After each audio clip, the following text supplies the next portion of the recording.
sama gars yi maa ngi ziar bu baax a baax ka nekk dégg naa xibaar bi sànq jëmale ko si Pape Alé ñi nga xamante ne ñu ngi doxantu si buntu këram agent yi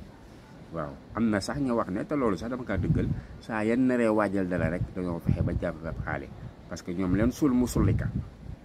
jàmmal leen ko Pape Alé liggéeyam laa def Pape Alé liggéeyam laa def nañu fàttaliku 2011 2010 wallaay taxaw si côté opposition bi di feeñal lépp la gars yi nar rek mu wax ko waaye tey gi mu nekk si côté opposition bi opposition si amu fi si côté ki ngeen a néewal doole mu koy jàppale su lu bëri yéen ngeen ne du fi amal waaye nag yéen a ngee langa de xaw ma na xam ngeen loolu yéen a ngee langa yéen ñii yor nguur gi ma ne yéen a ngee langa maanaam gum nga xànjar yéen foofu leen toll gum ba xànjar billaahi foofu leen toll te tuuti moo si des léegi mun na teef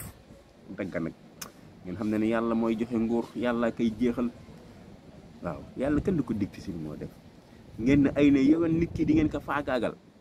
di ngeen ko du yéen ngeen ndax seen bopp Ousmane mooy ki bokk ak jàmm ak salaam te dina jot fii parrainage am de di ngeen bëgg yàlla du si ñëw